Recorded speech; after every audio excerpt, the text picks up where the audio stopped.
Véi, muito dificilmente tu vai ver alguém falando mal disso aqui, ó.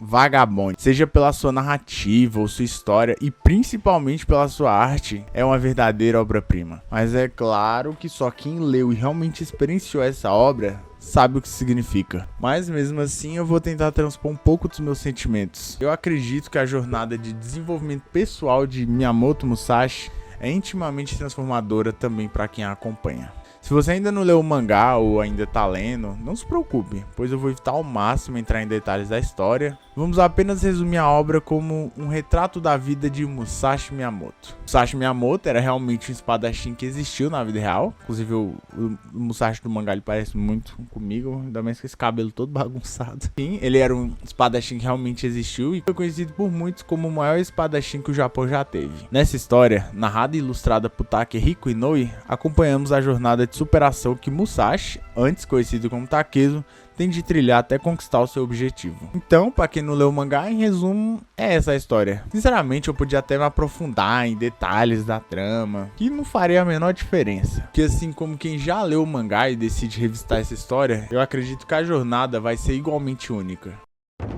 Não, eu sei que parece exagero, mas sabe, a forma como a história é contada, as reflexões do Takezo, toda a filosofia do Takuan, tudo isso são pontos cruciais para o desenvolvimento do Musashi durante a história, mas também são atemporais para a nossa vida. Você não percebe o quanto você é. Minha jornada de leitura com Vagabond foi extremamente prazerosa, sabe? Era uma satisfação total, uma excitação tremenda toda vez que eu estava prestes a começar um novo capítulo. E isso por vários motivos. Muito se fala das reflexões que a obra traz e realmente é um ponto muito importante. Mas, se você não tiver no momento certo, por assim dizer, da sua vida, aquilo ali que você lê não vai significar nada. Eu falo assim porque realmente tinha dias que eu só pegava assim, sabe? Eu tava tão foda-se que eu pegava pra ler só pra passar o tempo mesmo. E tipo, momentos extremamente marcantes e eu li. Ah tá, que mais? Momentos esses que relendo posteriormente foram quase que lições de morais que eu tava precisando ouvir.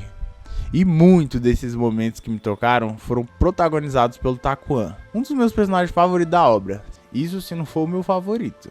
E que inclusive é a cara do autor, diga-se de passagem. O Takuan, pra quem não lembra, ou não leu ainda, né, no caso, é um monge budista que ele aparece na vida do Takezo, né, pra basicamente lhe dar um novo sentido de viver. Inclusive é ele que batiza o Takezo de Musashi Miyamoto. Ele que ensina que as escolhas do Musashi tinham consequências e que fugir delas era basicamente o caminho mais fácil e covarde de resolver isso tudo. Assim, eu confesso que no começo da obra eu tava ainda meio com o pé atrás, sabe? Porque tudo que é muito bem falado, assim, nossa, muito exaltado, eu fico meio, será assim? Inclusive, Fullmetal Alchemist Brotherhood foi um dos que eu passei por isso. Porque, né, nossa, é aclamado como o melhor anime de todos os tempos, mas... um dia eu falo sobre isso, Então, tendo esse preconceito, assim, de começo, seria muito difícil que eu curtisse a obra de primeira. E olha, me surpreendeu muito. E não é fácil me agradar não, viu? Eu acho. Vagabond só chegou assim, ó, com 3 pés na porta e pá! Fora a narrativa e a quadrinização encantadora de Vagabond, sua arte foi o que mais me tocou. Assim, eu trabalho como animador freelancer, né? 2D. Eu não sei porque eu enfatizei o 2D. Durante minha leitura de Vagabond, eu tinha curiosamente... Não sei se é tão curioso, mas enfim, eu tinha coincidentemente ali sido comissionado para fazer um projeto para um cliente. E nesse projeto eu faria ali meio que um videoclipe para ele, né? E era um estilo preto e branco, o que para mim casava muito bem, que primeiro é mais fácil, né? Quando eu vou ter que ter o trabalho todo de colorir ali. Fora que era um estilo ali que lembrava muito de longe o mangá, né? Então, enfim, eu vou chegar nesse ponto. Um estilo preto e branco e bem rascunhado. Algo como essa animação aí que eu fiz.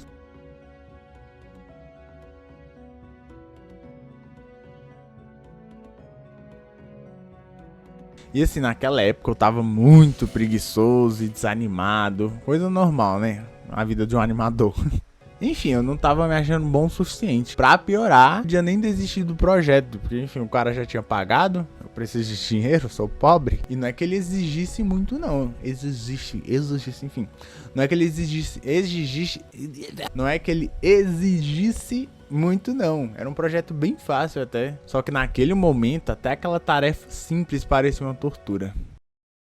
Foi então que lendo o mangá de Vagabond eu vi o carinho que o autor botava em cada página, cada detalhe, os cenários extraordinários, tudo era feito com uma paixão, sabe? Que me inspirava a fazer algo melhor. E basicamente foi lendo Vagabond que eu consegui ter o pontapé inicial pra começar o projeto e realmente aproveitar a aventura, né? E não é só isso não, desde sempre eu tenho um sonho assim, ó, de fazer um mangá. Inclusive eu já tô trabalhando na história tem bastante tempo. Eu até fiz uma versão dele que não é bem um mangá, mas na época de escola, sabe? Eu fazia ali, a gente faz uns gibis bem duvidosos e era basicamente uma cópia de tudo, sabe? Uma cópia de Naruto, One Piece, Dragon Ball. Mas hoje em dia eu tô trabalhando na história pra ser algo mais único. E assim, eu sempre tive a ideia de que se a história for boa mesmo que a arte fosse um rabisco assim, tipo, já valeria a pena ler. O que não tá totalmente errado, diga-se de passagem, mas uma história bem feita, com arte foda, é capaz de elevar ainda mais o nível da sua obra. Temos aí One Punch Man de exemplo, né? Mob Psycho, som do Oni. O original ali, no caso de One Punch Man, o webcomic que ele posta é bem duvidosa a arte, né? Mas a história é tão bacana que te mantém entretido. E quando veio pra versão do Murata, né? Que é o que faz o mangá, simplesmente estourou. Porque a história já era boa, já tava tudo ali, só precisava daquela pitada. Quer dizer, no caso do One Punch Man foi o tempero todo, né? A pitada ali era só uma artezinha básica, mas...